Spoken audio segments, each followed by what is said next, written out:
Welcome to Peoples and Things, where we explore human life with technology. I'm Lee Vinsel.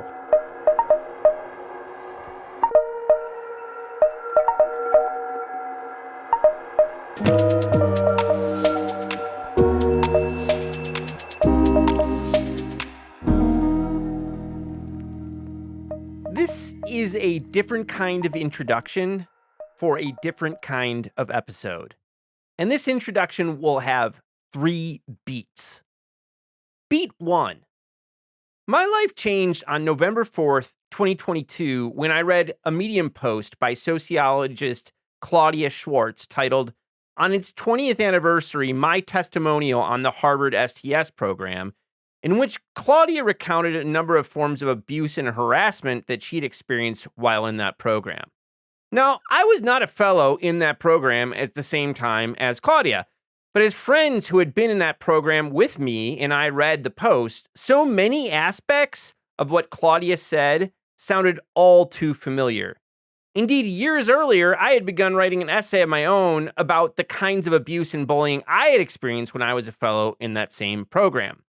I was overwhelmed by Claudia's bravery in publishing her testimonial, and I didn't think it would be right to let her stand alone, so I put up a post called "Costs Untold, Sheila Jasnoff and the Long Trail of Emotional Abuse and Academic Bullying." Putting up that post and revisiting the pain of my fellowship days was gut-wrenching, far more than I ever could imagine. What made it even more difficult, and I imagine this was Claudia's experience too, was how many people came to me to share their own experiences of abuse, pain, and horror. Some of the people who contacted me had worked with and experienced abuse from the same person Claudia and I had. For example, one woman told me that she had left academia because of her experiences in the Harvard STS program. But people also told me about similar forms of abuse and bullying they had experienced all over academia and in industries far beyond it. The problems that Claudia, others, and I were highlighting were much larger and more systematic than we may have initially imagined. Claudia, who is a sociologist studying scientific knowledge production and technological developments, and who is currently a senior postdoctoral scholar at the Karl Landsteiner University of Health Sciences in Austria, is a hero to me and many others. And she has started a larger movement sometimes called Me Too STS and We Do STS. This movement has already led to many discussions and undertakings, including a panel on academic harassment and bullying at the East 4S meeting this summer in Amsterdam. I hope the movement leads to even further discussions and indeed to transformations in the field to make it more just, healthy, and supportive. Beat 2. When my family and I moved to Blacksburg, Virginia in 2017, when I took my current job at Virginia Tech, one of the first people I met and became friends with was a guy named Bryan Hanson. I think my wife Abigail and Brian's wife Heather found each other on some Facebook group for people into outdoor adventures for kids or something, so we hung out.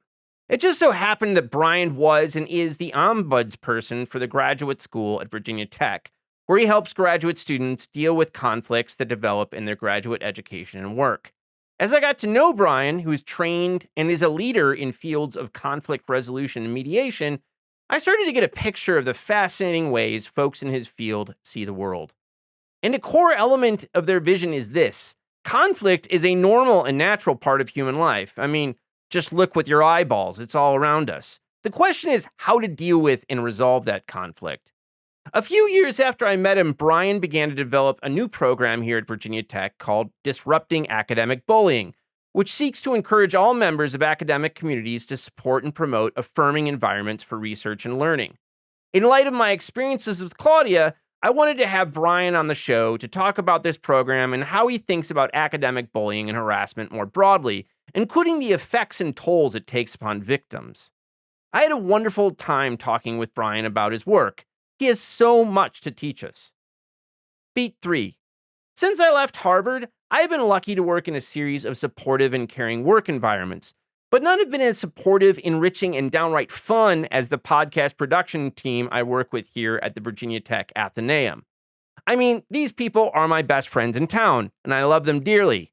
And really, nothing can spotlight how awful harassment, bullying, and abuse in the workplace can be than experiencing its opposite, a place where you're accepted as yourself, warts and all.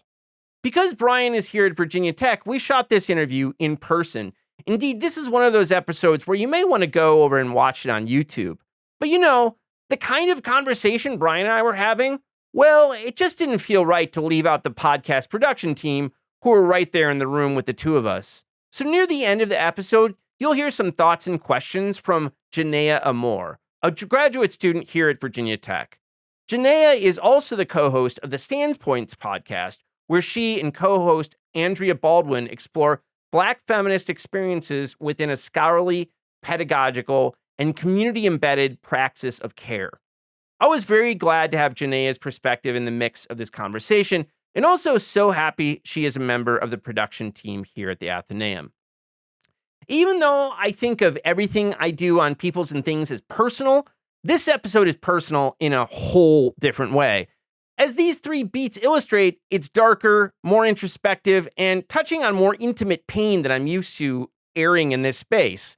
And for this reason, I wonder to myself, is it really appropriate to sign off the introduction to this episode in the same manner I've done all the others?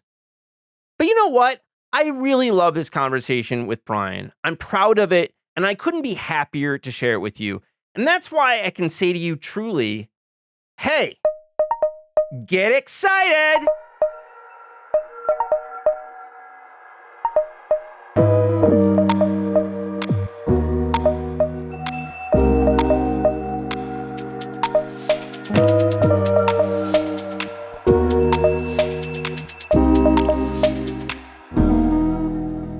Bryan, thanks so much for taking the time to talk to me today. Absolutely. I was excited when you asked me to. It is a tough topic, but it's a topic that I think is important to talk about, and I always love these opportunities to do so. Great, man. Great to have you here. So why don't we just start? Tell us a bit about disrupting academic bullying. How did it get started, and what are its aims? Of course, yeah. So I came on in my role as ombuds for the graduate school community back in 2017. And when I did so, Dean Karen DePauw was the graduate school dean at that time. And this was one of the areas that she was really mindful and excited about bringing forward. So, when I came onto my role, it was already something that was being discussed and looking for opportunities to address effectively in the graduate school. Her quote was always that graduate schools should be a place for folks not to just strive, but to thrive in their education.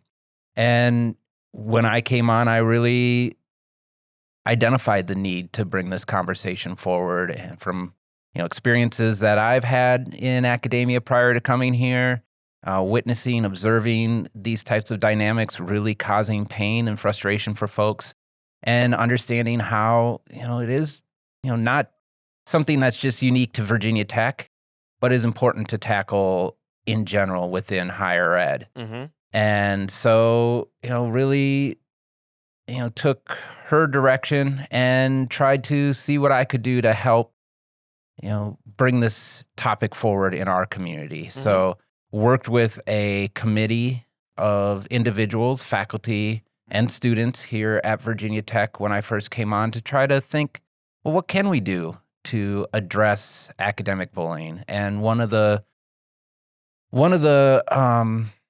main ways to bring that forward, we thought, would be to develop awareness, develop a shared language, so that rather than dismissing it, disregarding the experiences that folks have with these dynamics, that we can really recognize it and understand some ways that we can help support those individuals and try to address these dynamics within our communities.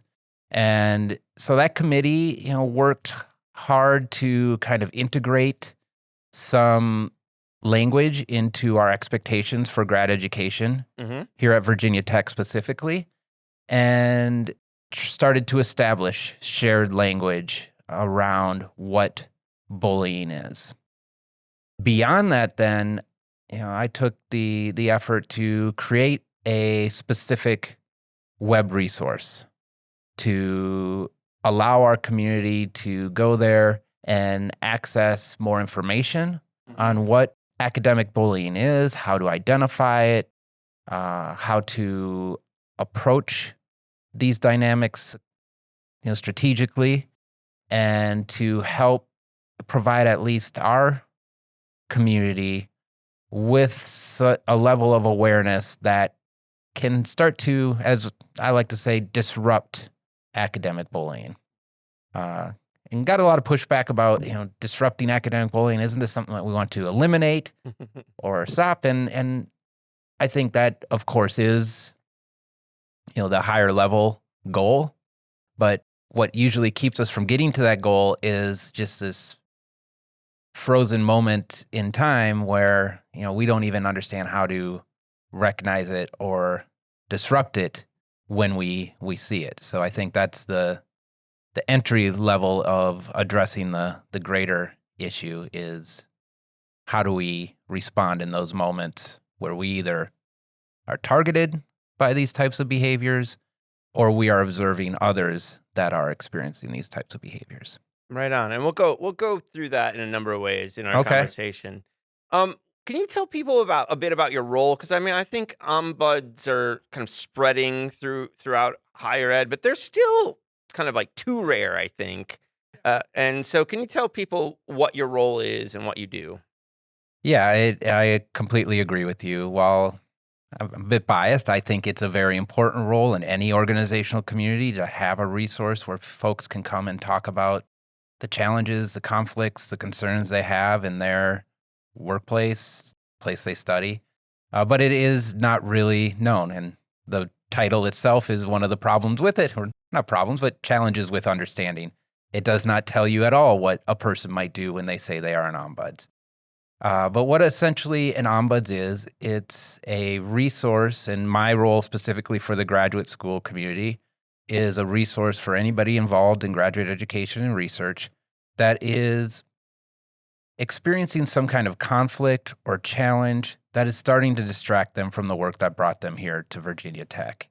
And this role is set up for people to talk about those conflicts and challenges in hopefully a comfortable and constructive way. And the ways that I work in any organization that says that they have an ombuds for their community has to allow an ombuds to work is around 4 standards of practice.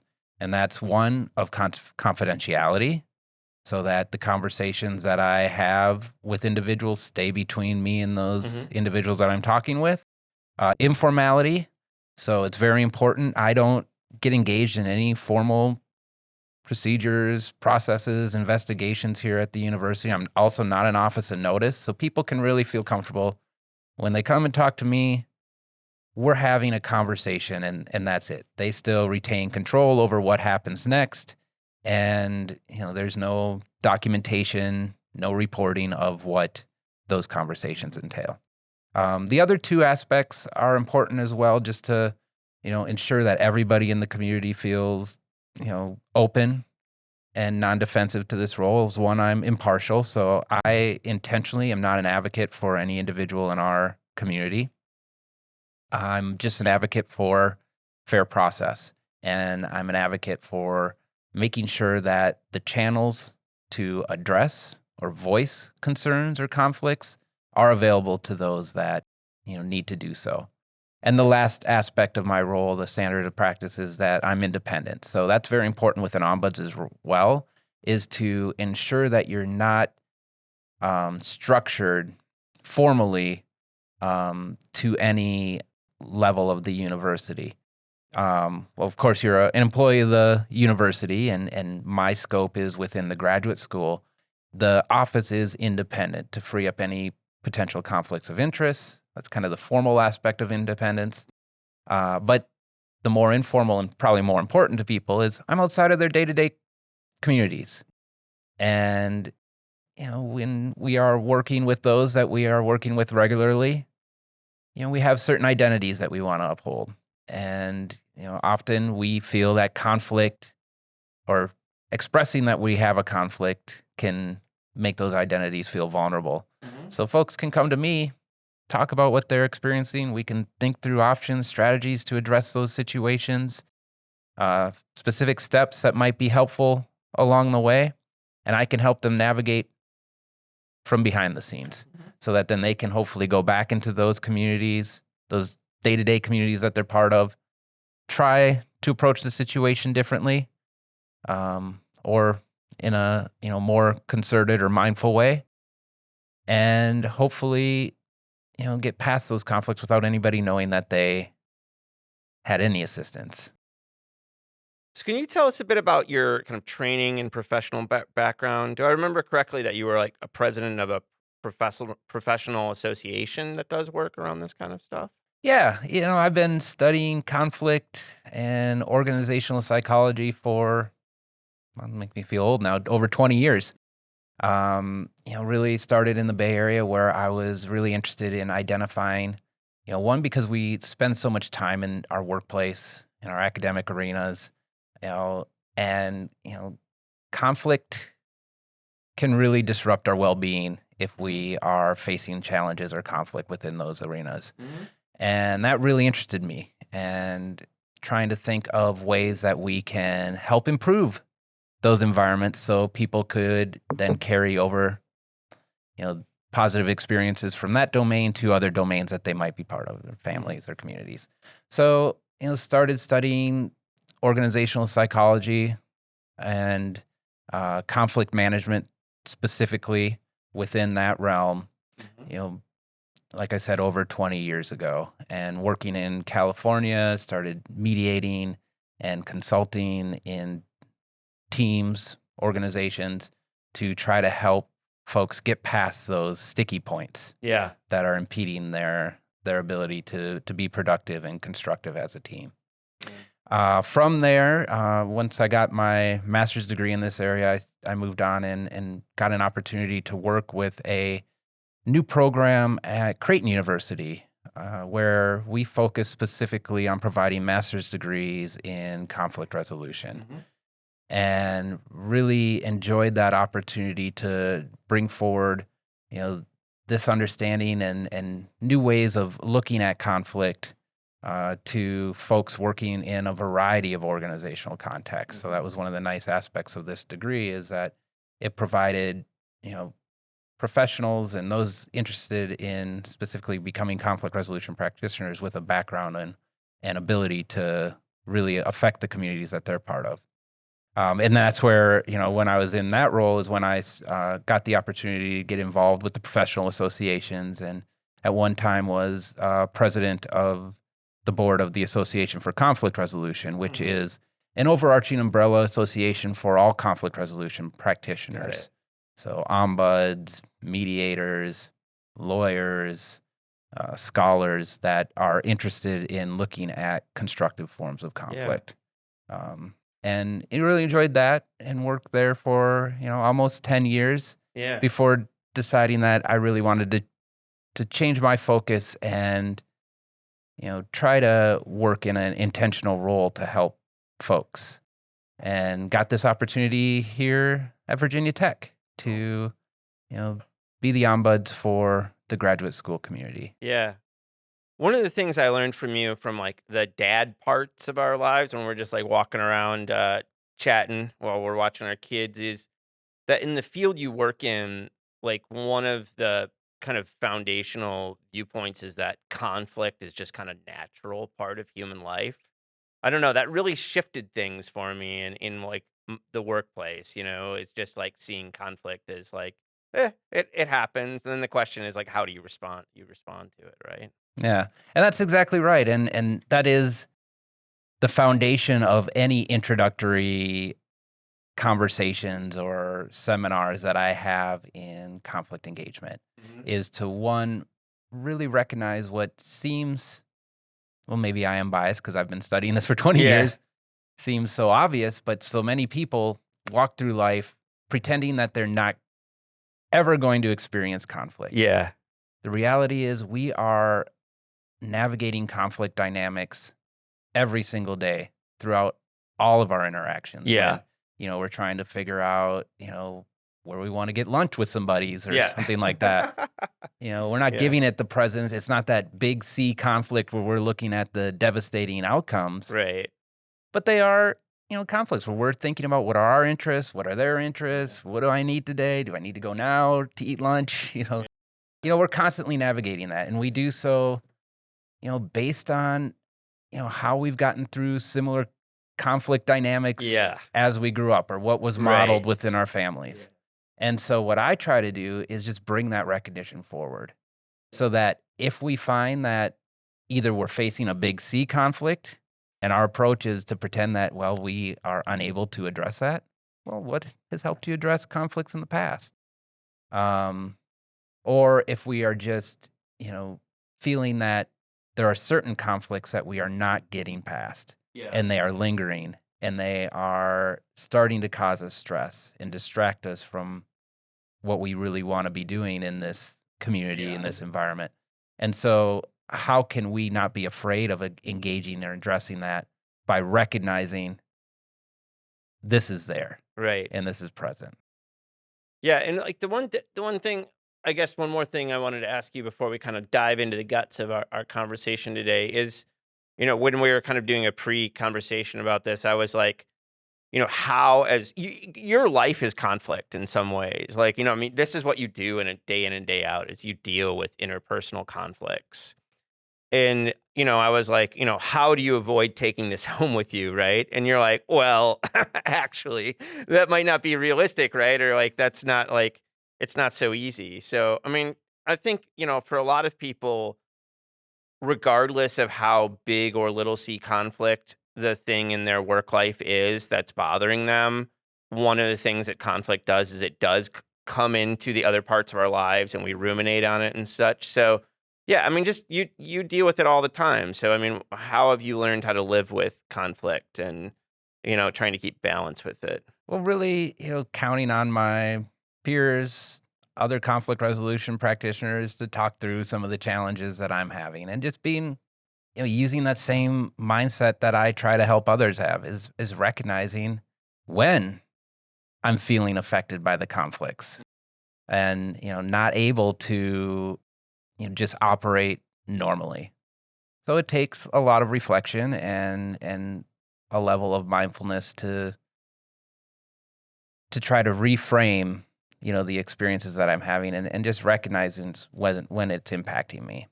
Because, yeah, like I said, I can't just Turn it off. suck all this, conflict in and all these emotions and, try to transfer it in a healthy way without it affecting me in some way. And it does carry over. And I'm sure if you ask my wife, how I deal with it, she would probably say not very well. But he watches a lot of baseball late at night or whatever. Yeah. But I do my best and try at least in the domain where I am helping others. Yeah. To really set myself in a mindset that is open so that I can be a resource for folks to really come and talk about the things that are challenging them. And Right on, man. Well, I mean, let's jump into it. So let's just define academic bullying as a starter. Like how do you define it? How do you think about it? To give people like a framework. yeah, and academic bullying I think is, a catchphrase that people often will, relate to schoolyard bullying and things like that and say, well, it's not to that level and, so how serious is it? And I say, well, it's maybe contextually different and the behaviors and what's exhibited, might be different. Those actions are different, Yeah. but it's still rooted in the same grounds where, it's people that, maybe are facing their own stress, trying to cope with their own stress, their own insecurities, their own vulnerabilities. And it's, coming out in actions or behaviors that are harmful and impacting the well-being of others in their community. Yeah. Often targeted to those that, the individuals that are aggressive in these situations or showing aggression, might feel comfortable expressing this because of the power differentials or power dynamics that are Mhm. present within that relationship. So it really, the way that we define bullying, and this is one of the things in developing that shared language, is we, define it as intentional and repetitive, hostile behavior that has an impact on the environment or community that the aggressor is part of, that creates, psychological trauma. Yeah. And all of that is very important to be aware of and be, thinking about when we hear people say, I'm being subjected to academic bullying. And to really listen to folks when they feel that way, because if they are expressing their experience in a way that they define as academic bullying, then we have to assume that it is having a psychological traumatic impact, and dismissing it, disregarding it, telling somebody that, well, they just need to deal with it, is not a healthy way to alleviate those dynamics. So, I'm a social scientist by training, and so when I think of anything, when I turn to thinking about any kind of behavior in human situation, I think about social structures that like either incentivize or create, create the situation where something can occur, you know? And when I, as you know, I wrote a piece about emotional abuse and academic bullying that I experienced as a postdoc, where I like came out and supported someone else who had experienced similar kinds of things under the same advisor. And, I got a lot of interesting feedback from the community. I got all kinds of DMs and letters from people after I wrote that piece. And it reminded me that, I think sadly, bullying is pretty common across all kinds of industries. I had people telling me stories from the military. I had people telling me stories from restaurants and kitchens. And I mean, you can just go on and on for the kind of places where this happens. But I also think that academia kind of, not that it's not unique. That's not my argument. But I do think there's kind of like social structures that make this kind of behavior too common in academia.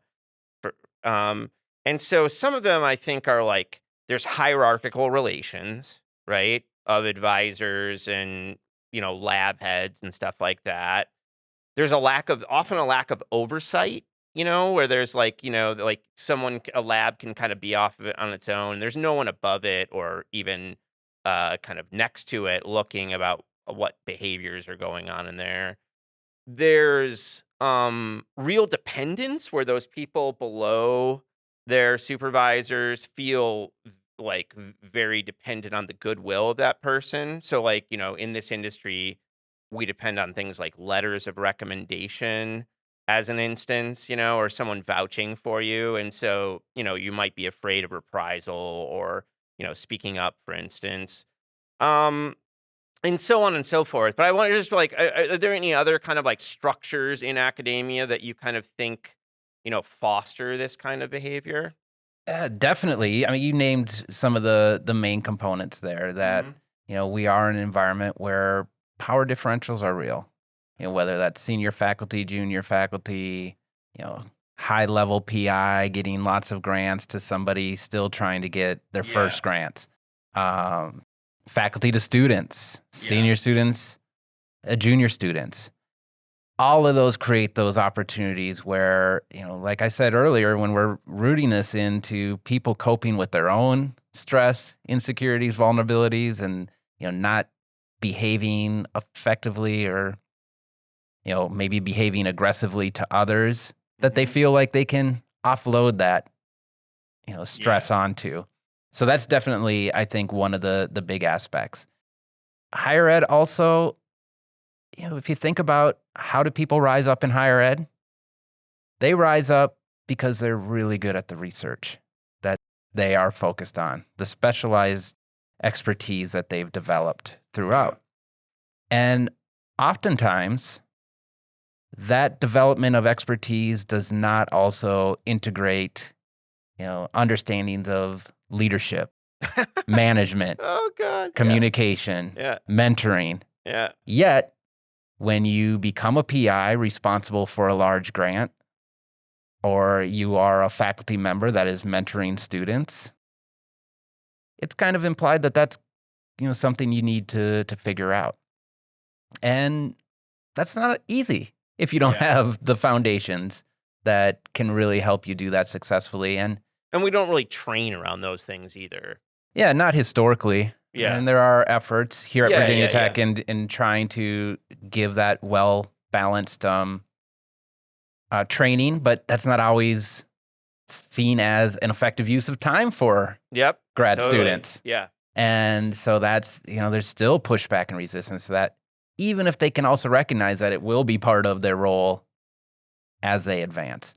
So I think that's part of it as well. And, people that get to this level are very bright people. So, when it comes to managing their lab or, dealing with other individuals, they look for models to often try to adhere to. And those models often come from what they've experienced or what they felt, might have worked to get people to be successful. Right. Especially when it comes to mentoring. And, it's good to have models, but you also have to be willing to shift to the various folks that you are interacting with or engaging with. Yeah.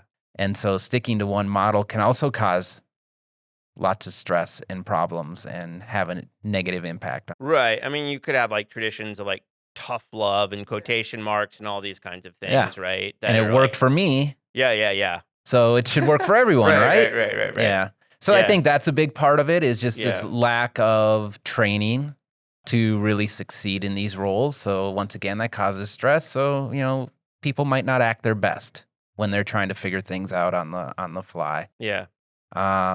There's also, when it comes to those that enter academia, there's a lot of assumptions around what that looks like as well. And that, you said tough love. A lot of people believe, well, that is academia. It's tough love. You got to really get people, break them down and build them back up. And that's one of the things that I always hated to hear when I first came into this role is, well, isn't that just what graduate school is supposed to be like? Yeah. And it's like, well, that might be some assumptions, perspectives of what graduate school may be. But does that create the environment to really allow folks to reach the success and build a strong level of knowledge in a certain discipline? I don't think so. Yeah. I don't think anybody needs to be broken down and built back up to really succeed.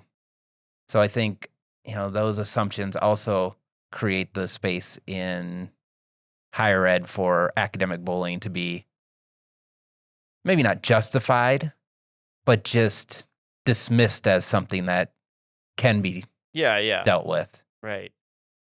What do we know about the impacts of academic bullying? So, like, what are the effects on the individuals who experience it?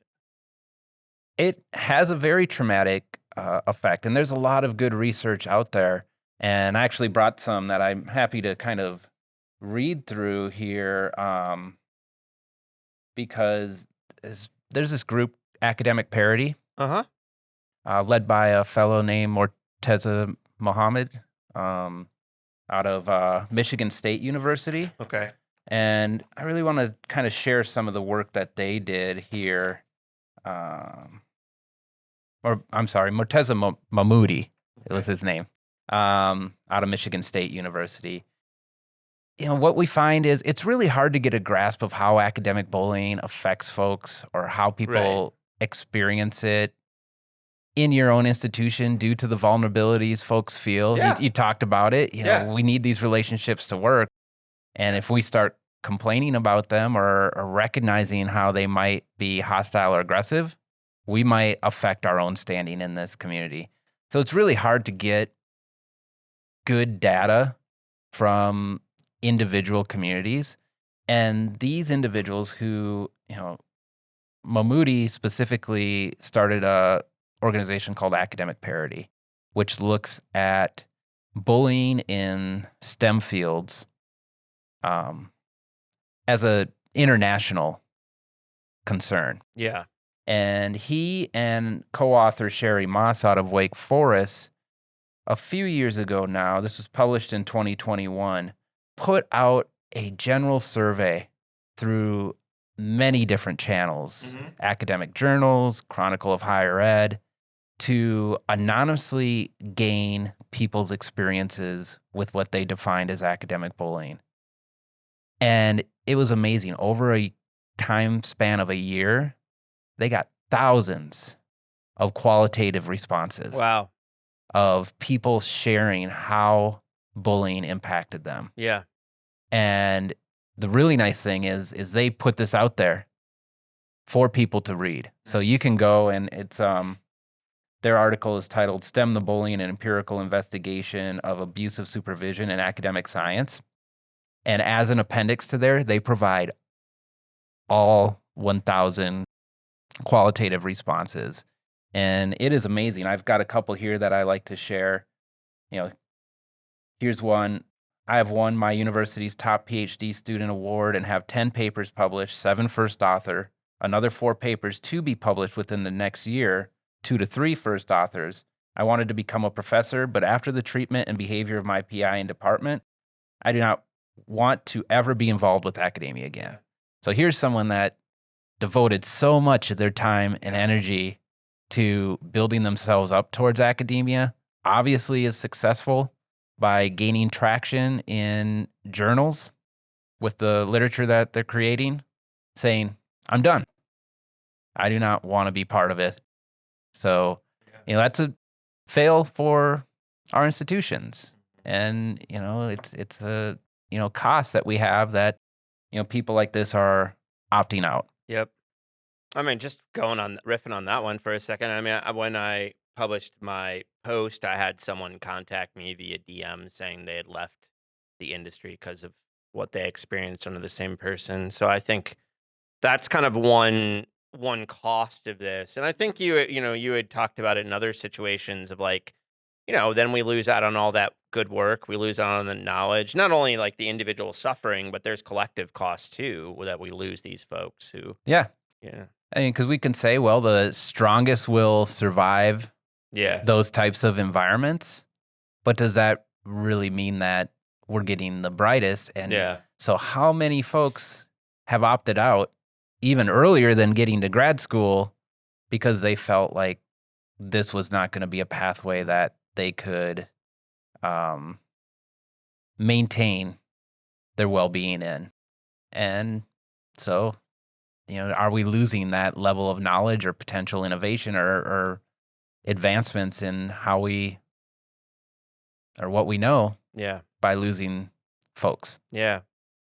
I wondered too about like what we know about kind of like, I mean, I think probably the answer is because, I think that the social science on this is not huge yet. But I wondered what we know about kind of like the social situations of academic bullying. And I'll give you one example is that in my experience and other things I've seen, not just in my own experience, but in other situations in higher ed, there's often a kind of insider outsider dimension to bullying. So the bully will have like people who they're close to who are kind of like, have very friendly relations. And then there's others who are kind of excluded or treated roughly, And I think this fits kind of like classic bullying dynamics that we know in other, we can even think of like the movie The Christmas Story, like the bully in that movie has like what, is referred to as his toady, is like the kind of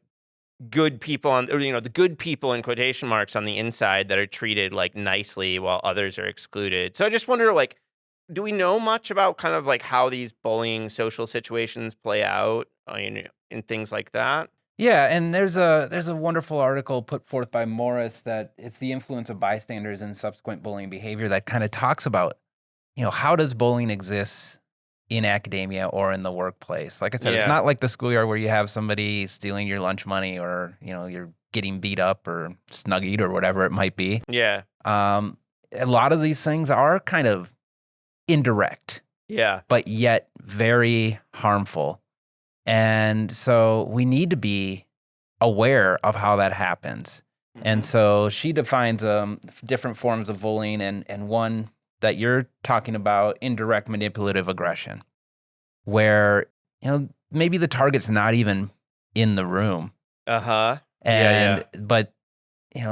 there's remarks about who they are, Totally. what they can and can't contribute to the team, or what their impact is, and kind of this gossip or rumor that takes place.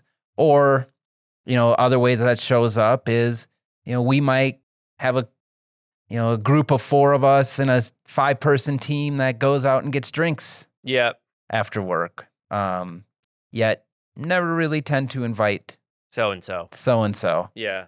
And, that, could be considered a form of this indirect manipulative bullying, where you're isolating somebody, keeping them from building those relationships, from contributing to the team in a way that feels comfortable for them. And so I think part of really starting to address these types of behaviors is to make that aware that this type of behavior could be considered hostile, aggressive, could be considered bullying. So if you are part of the in-group, do what you can to support the individual that might be the target of ridicule or gossip, or at least shut it down in that moment. Yeah. Or if there are, consistent isolation type behaviors, do what you can to reach out and try to, support that individual, or include them at least in some of these activities to ensure that, if it is driven by one individual, the leader of the team or a member of the team that, has the influence to isolate other individuals, that behavior can be ended. Yeah. You're kind of taking me like where I was going next, actually, which is, I think one thing that can be done about academic bullying is what kind of we're already doing in this conversation, is like raising awareness of it, giving language and stuff like that. But then you also have like, kind of more direct advice for what we can do, both as bystanders on the one hand, and then as leaders on the other. So can we walk through that, how you think about that? Like, what can we do as bystanders first? Well, as bystanders, one of the challenges that we often hear is, well, I don't know what to do, or I don't want to put myself into those shoes and also become the target. So it can be uncomfortable to address it in the moment, and maybe not always the most effective or constructive. I would only say that it's appropriate or beneficial to address these situations in a direct way, confront them in a direct way, if you can do so that in a manner that, one, preserves your own ability to maneuver through that, so your own identity, your own insecurities, your own vulnerabilities, and does not further impact the individual that might be the target of it. Yeah. So the thing that I say, if you are a bystander and you are identifying that somebody might be targeted by what could be considered academic bullying, reach out to that person, because the impact that it has is, often those individuals feel isolated, feel powerless, feel like nobody cares, or feels like they're the ones that are causing these types of behaviors to, be prevalent. And so if you as a bystander notice that and can say, Bryan, I've noticed that you've been excluded from some of these activities. How does that feel? Is that something that you'd like to be more included in? If so, how can I help make sure that happens? Or, if you're identifying that somebody's the butt of jokes all the time, or if they're always being asked to do these menial tasks in a work group, recognize that and say, I see that. It's uncomfortable for me to always be feeling like there might be, this type of behavior taking place? Is this something that bothers you? Right. And if so, how can I help? Yeah. Like what would be helpful for you? And that right there, I think, can really make a great positive impact on the individual that might feel targeted by these behaviors. Because it starts to break down that sense that they're the reason for it, that nobody else cares, and that they just need to internalize it and suffer through this on their own. Yeah. I mean, the worst case scenario, they just think it's like a matter of their own mental state or their own perception, and it's not even really happening, right? I mean, it's kind of like a gaslighting situation where they're like, that's the worst case scenario, right? Yeah, and I think you asked earlier about what leads to this. I think what's really prevalent in academic communities is this sense of imposter syndrome. Yes. Right. So people are already feeling like, do I belong here? Yeah. Am I good enough? Yeah. And that's documented as being pretty prevalent Yeah. in academic communities. And so when somebody starts to get targeted with aggressive behavior, hostility, they tend to connect that to their own shortcomings. Yep. Totally. And believe that they are responsible for it, which then, what is an easy way to cope with that? Withdraw, opt out, when maybe that's not good for them or the greater community. So how about if you're a leader? I mean, what can you do if, someone comes to you and you're a leader rather than just like a peer or other kind of bystander? Well, I think it's important to show empathy and to recognize that the experience that the individual is having is affecting them emotionally. And so recognizing that impact that is had by the individual that feels targeted is one way to at least help that individual feel like somebody hears me, rather than downplaying it, dismissing it, or focusing on what might the intentions of that individual be. Right. Because until somebody feels heard around the impact, those intentions aren't going to matter. So I think as leaders, we really need to be focused on listening to the experience that is brought to us. Going from there is often difficult as well. Yeah. Because, when I have folks come to my office, they want revenge. Yes. They want eye for an eye. Mhm. I was hurt. You can see the impact that it has on me. I want that person to have that same impact. And while that is natural, I would say it's probably not that effective. Because if you come with a retributive or punitive approach as your first way to deal with things, you're likely going to get a defensive response that focuses on justification or rationale for the behaviors that were exhibited. And maybe, a sense that they're being targeted by someone of a higher level of power than them. So I try to express the importance of more restorative approaches to addressing these. Yeah. So one, trying to get a sense of what is really happening here, and maybe having concerted conversations with those that are being labeled as an aggressor or as a bully in some situations, and just put that out there, and non-defensively saying, I recognize that might not be the intentions, and recognize that individuals will perceive experiences differently, but this is a perception that exists. So we can say it's wrong and ignore it, but that's not going to allow it to go away. So how can we then open up the opportunity for a constructive conversation? And, I'm a humanist and optimist and believe that most people, especially in this arena of higher ed, are here because they want to contribute to the development of other individuals. So really focusing on that.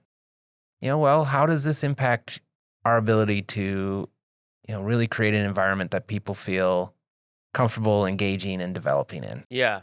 And trying to find some shared interests there, to then seeking opportunities to overcome these behaviors or be more mindful of these behaviors, bring in, the other individuals to try to see how we can reset the relational dynamics that are experienced. And heal divide. Is the hope.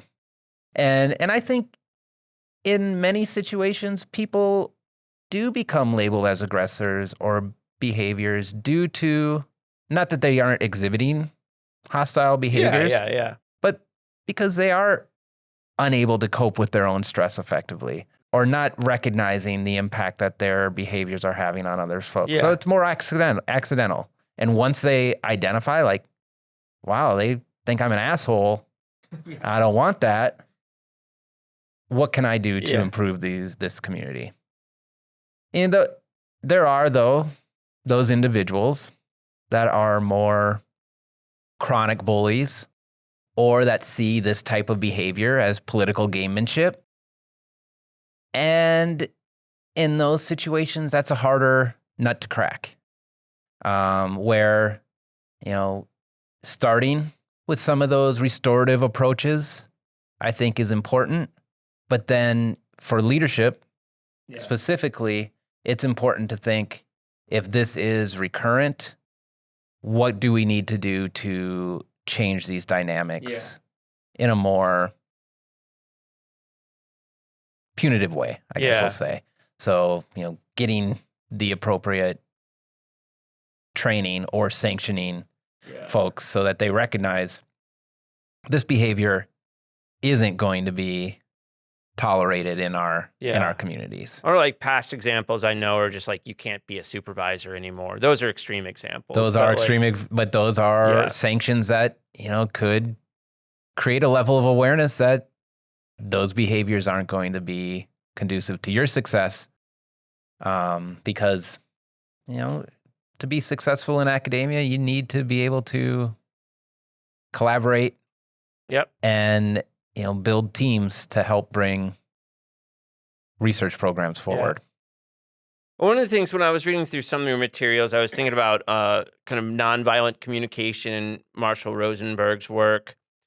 And I thought about like the importance of like talking from our own perspectives about the impacts, for instance. And kind of like not assuming we have access to other people's intentions, as an example. Because I think so often when we feel hurt by someone, we want to describe or characterize their intentions, rather than just talking about what we can speak about with full truthfulness, which is how we feel or what we've experienced, And do you feel like that's kind of an important part of this whole thing?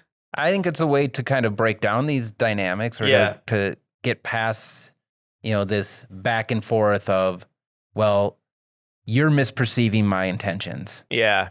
And it's, you just described, Rosenberg's non-defensive communication quite well. While that's easy to do or easy to understand or conceptualize. Oh, it's so hard to do. It's so hard to do. Because it's so ingrained within our language. To put judgment or blame on the experiences that we're having. So what it really does require is some introspection on how we are feeling, what the contextual environment is that is creating those feelings. And bringing that forward in a non-defensive way. Because as soon as you start to make assumptions or assign blame or judgment or labels, or labels, that's all that's going to be focused on. And they're not going to hear the impact that it has on you because they're only focused on the impact this conversation is having on them. So that is definitely a good way to start these conversations, but recognize it really is not easy.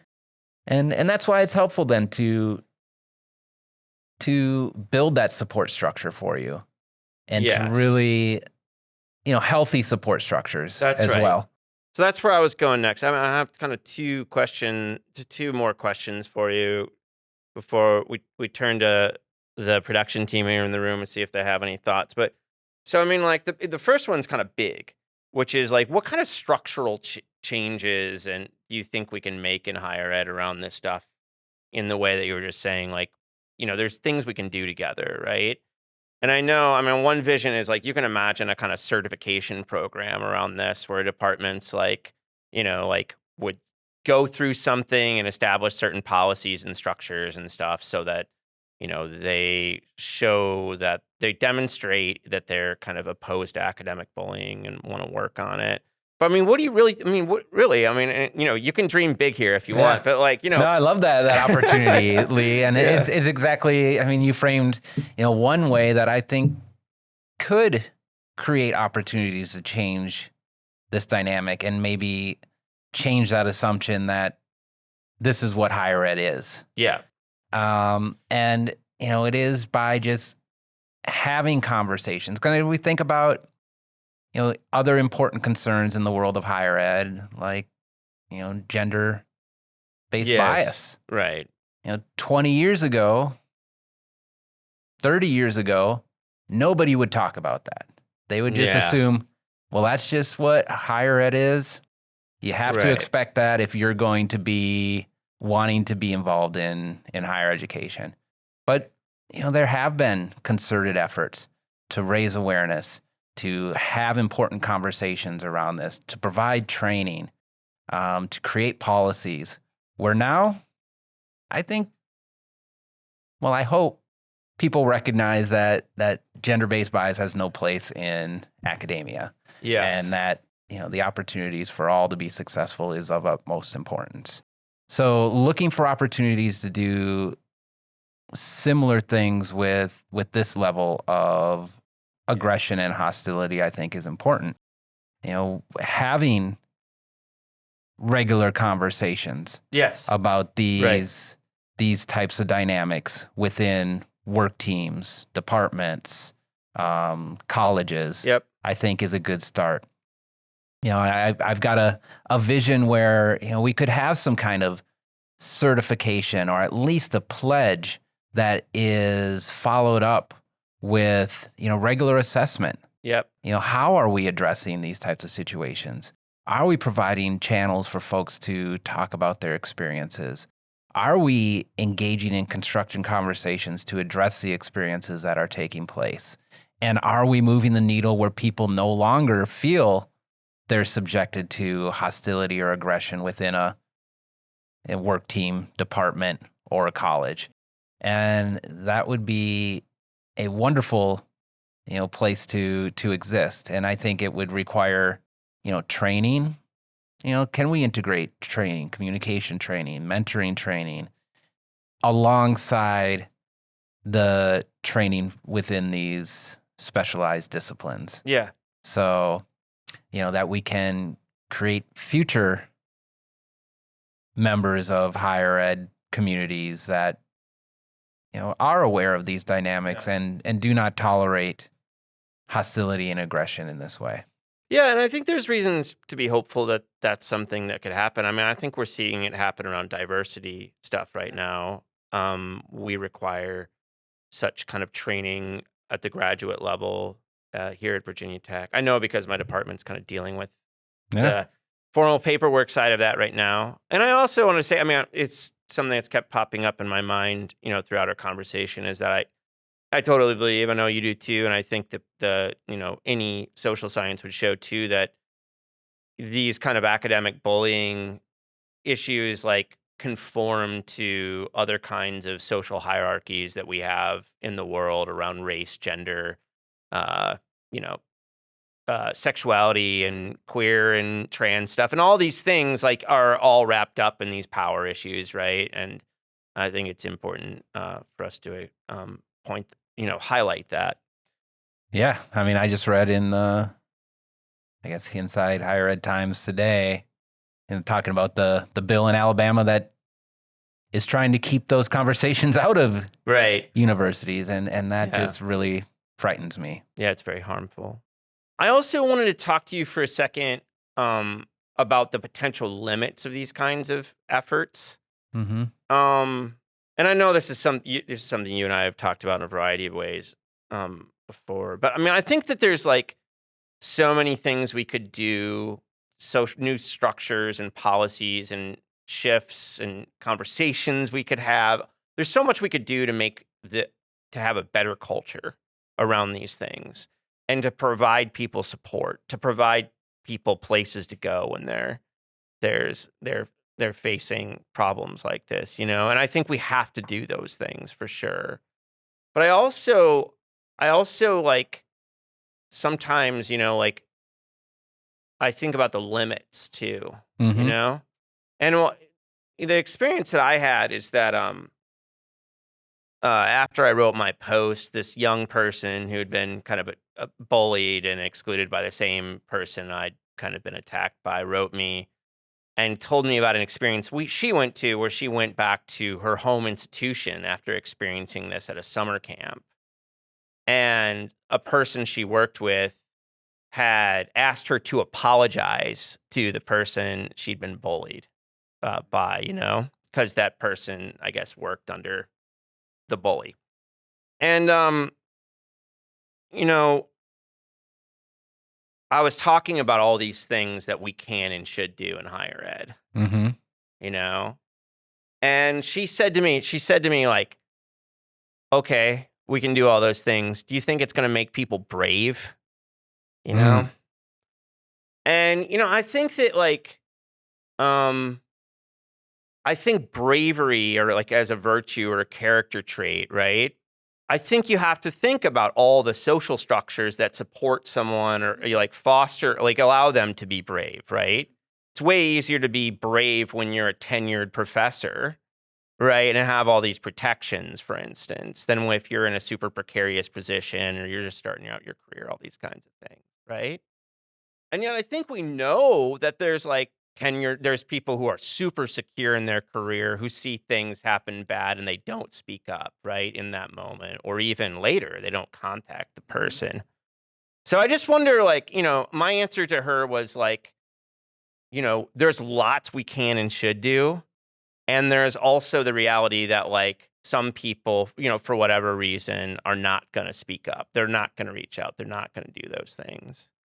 And so, like, that's where I kind of ended up with her is like, not really. I mean, I think there's all kinds of social structures we can create to foster bravery. You could think about it like that, but also that there's like real limits in these situations. And there are. And I think, when we think about how we, develop ways to address any type of problem, we like to think of, this is going to be the model that fixes it. Kind of similar to what I talked about to mentoring. And we expect everybody to fall within that model. Yeah. But when we're dealing with human relational dynamics, we have to be open and adaptive to what exists within those real situations. Yeah. And so it can be easy to say, well, we just need to put these structures in place, Exactly. expect everyone to be brave, and we'll limit the bullying interactions that take place.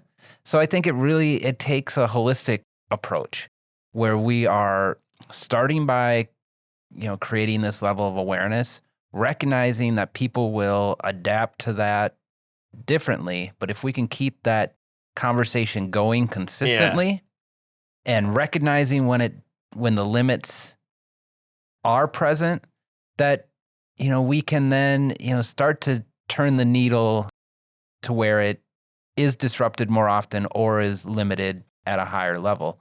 I think another big limitation is how people, I said this earlier as well, tend to feel like if I'm subjected to this type of behavior, the only recourse that is going to help me feel better is for someone else to feel that same level of pain. Yeah.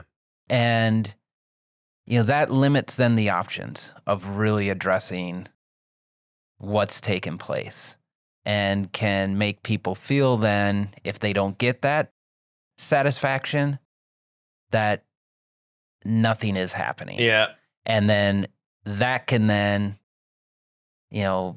breed into the greater perception or conversations that are taking place within communities that, well, this isn't worth trying to address because in my situation, I didn't get what I thought would be best. And so I think that can then hinder approaches or limit the opportunities for constructively addressing academic bullying. So when we do these cool in-person conversations, we're lucky enough to have the podcast production team with us, people I very much care about and I'm lucky to work with. And so I hate to pretend that they're not in the room with us. And so I thought, like, if any of them have conversations or like questions or thoughts for you, I thought I'd ask if they wanted to throw it out there. Janaea, can you go ahead and introduce yourself and talk about yourself, like introduce yourself and what you do here at VT? My name is Janaea Amore. I am a doctoral student in sociology here at Virginia Tech. I am also a co-host and production assistant for the podcast Standpoints here in the Athenaeum. And as far as my research goes, it focuses on podcasting as well as maternal health. And so I'm excited to be chatting with you today, Bryan. I have a few comments and questions for you.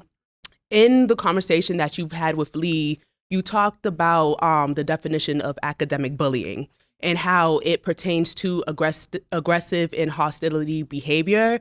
But what came to mind for me was those overt behaviors as well as the covert. And what I mean by that is, as far as students facing academic bullying, it may not be necessarily aggressive behavior that they're experiencing. It may be more subtle. And so I wanted to just hear a little bit about how have you come across like those dynamics as far as students not being able to name or explain, yes, I'm experiencing academic bullying, but it's very subtle. I'm not quite sure if it's really happening to me because it could be in the form of microaggressions or just not really hostile. I don't know if my question is clear. I can reframe it. But No. Yeah, I get the subtleties. I get it. Yeah, there are those subtleties. And, it's not always overt. We kind of talked a little bit about how some of it is indirect and, might not be presented directly to the individual that is the target as well, which can also make it very challenging for that target to understand what's really happening to them because they just see these things happening around them and see the way that people treat them, but not know why is this happening. And, there's other forms of aggression. Microaggressions is one where, they might be just these little subtle, pricks, knife attacks, however you want to frame it, that, pile up over time. And so it's hard to really say, is this person, being outright hostile and aggressive to me? And what I say, though, is, let's not focus, I've said this many times, let's not focus too much on, what the intentions are. Let's focus on that impact that's had on the individual. So if somebody does feel like these things are piling up and creating an environment where they're no longer feeling comfortable expressing what their viewpoints are or interacting in a way that feels comfortable for them, or if they're going home at the end of the day and really feeling crummy about the interactions that they had, I think it's important to reach out and try to identify ways to express that. And, that's where the role of the ombuds comes in. It's supposed to be a safe place to confidentially and informally talk about those types of experiences. It's important to recognize who your allies are, who you can talk to about these types of experiences, just to kind of do some reality testing. Is this, something that, others are seeing as well? And, ultimately not to dismiss it in ourselves. So I talked about how important it is for others not to dismiss when somebody comes to you, but you also have to be mindful of not dismissing your own feelings and experiences.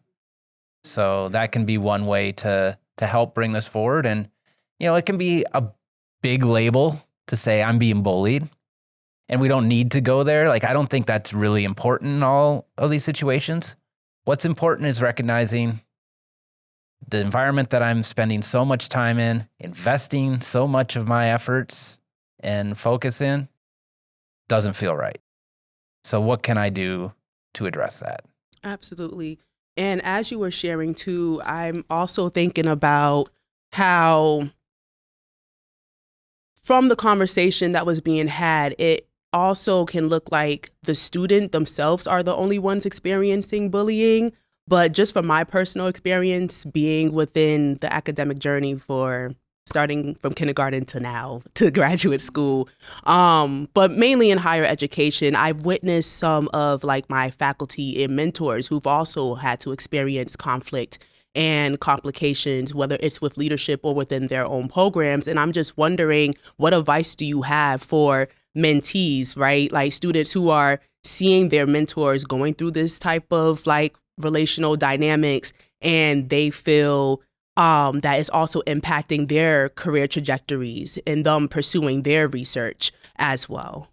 Yeah, and of course, in my role as ombuds for the graduate school environment, I focus a lot of what I do on those dynamics between faculty and students, and students and students, and students to faculty as well, because it's not always the hierarchical power that gets leveraged to create these types of environments. There are faculty that is as well that I've spoken with that felt bullied by students. So we need to be thoughtful that there are all sorts of relational dynamics that bullying or aggressive behaviors can really make people feel miserable. And so it can also be hard, especially if you're a faculty member, to feel like, well, I need to be able to put on a strong face and weather this. And, I can't speak up about my experience because I've already have all this privilege.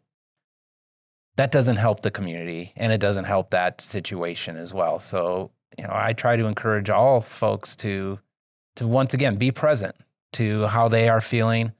And if they feel like this type of behavior is impacting them in a way that distracts them from their work, they should talk about it and try to think what they can do to constructively address it. Mm-hmm.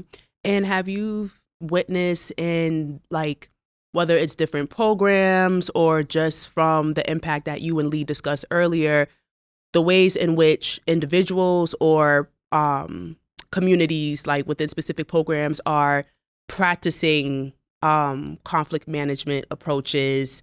Like, where are you seeing folks who are actually recognizing there needs to be more of a recognition and awareness of the dynamics within my program, within the relationships between faculty and students, and they're taking ownership and accountability to actually implement such strategies within their programs? Like, have you witnessed that within the VT space? Definitely. You do trainings around this stuff for departments, right? Yeah. So I go in and I have a lot of conversations with faculty, with students about these types of dynamics, and have a whole presentation that I'll bring forward. I also have kind of a facilitator's guide on our academic bullying website for departments to bring to their communities to talk about, what does this look like in our environment? How can we make sure that we are committed to our core values so that these types of behaviors, don't have a place in our community?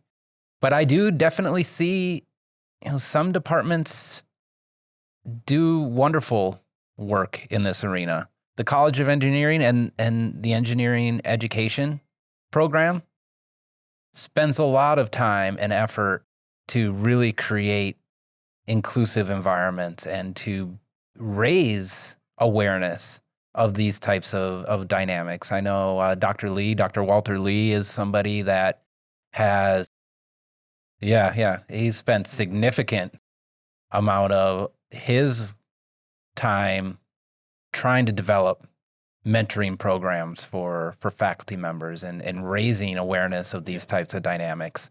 So, it's really exciting to see those types of efforts. And definitely, there are departments and communities here that are open to bringing in this conversation, which I think is one of the first signs that, okay, there's potential here, is they're not ultimately defensive. Because sometimes I will go into these communities and everybody is quite defensive.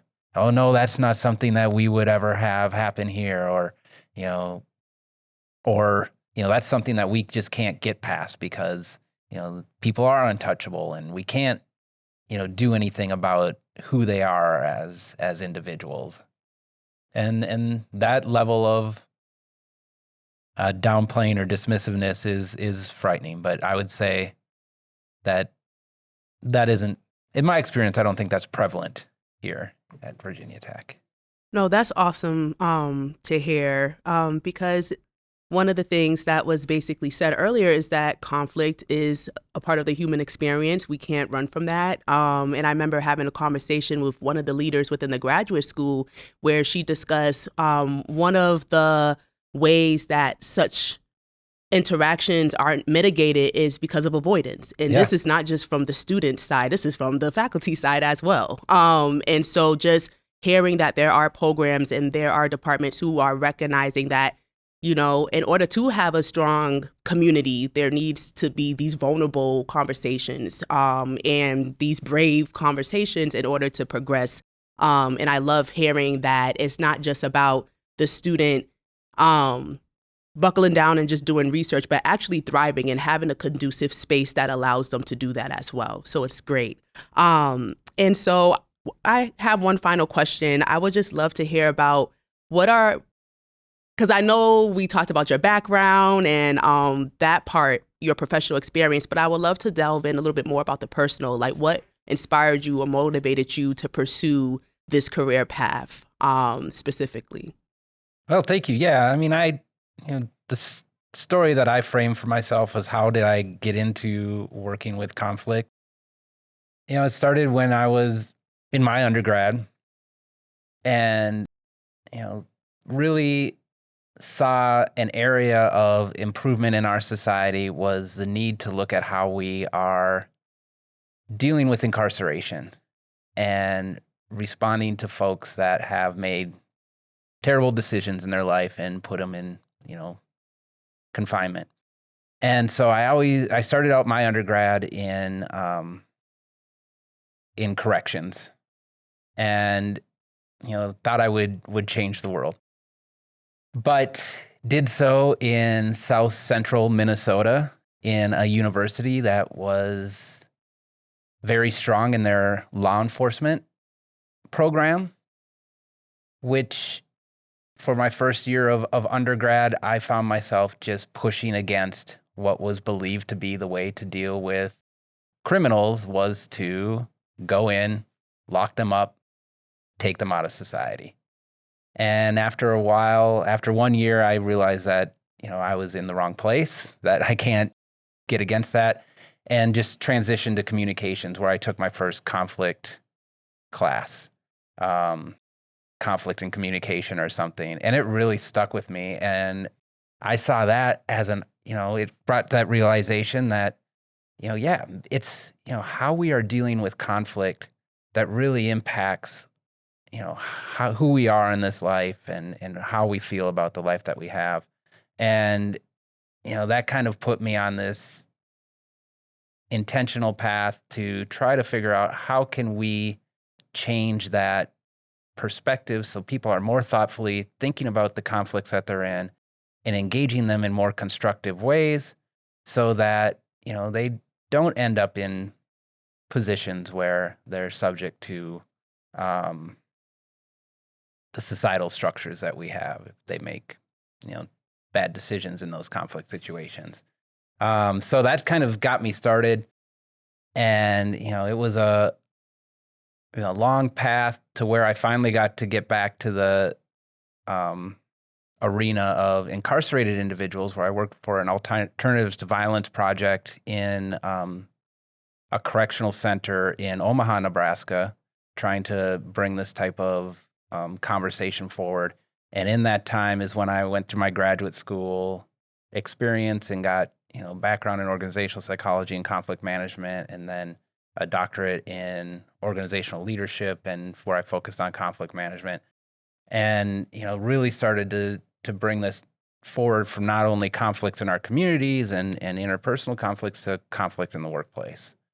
And I don't know, I think I kind of went around a lot, but, that's really kind of what always resonated with me, was just trying to help people come to that awareness that, conflict is something that we're constantly navigating. It's not easy. And in our society, we tend to avoid it or try, address it in ways that we feel is right.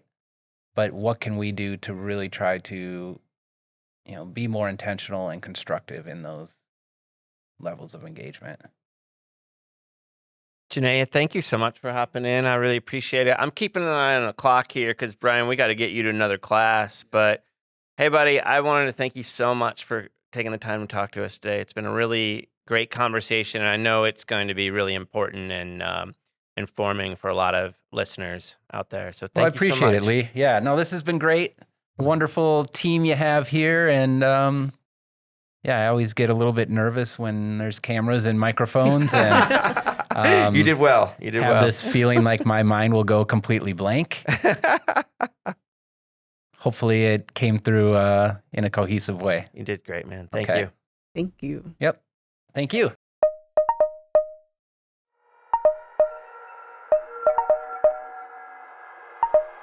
I hope you enjoyed this episode of our podcast. You can reach us with questions, comments, and suggestions at leevinsel@gmail.com or by following me on Twitter at STS_news or on YouTube at People's Things. Our podcast is distributed by the New Books Network, the leading platform for academic podcasts, so that you can find us wherever you get your podcasts. Peoples and Things, like most things in this world, depends on the work of many people. I want to thank my brother Jake Vinsel for writing the music for the show. I want to thank my buddy Juliana Castro for designing the logos for the podcast. You can check out her work at julianacastro.co. Joe Ford is the producer for the podcast, and Mandy Lamb is the production assistant. This podcast and other Peoples and Things programming are produced in affiliation with Virginia Tech Publishing and supported by the Center for Humanities and the University Libraries at Virginia Tech. For information about other podcasts from Virginia Tech Publishing, visit publishing.vt.edu. For the entire Peoples and Things team, I am Lee Vinsel. And most importantly, I want to thank you for listening. Thanks.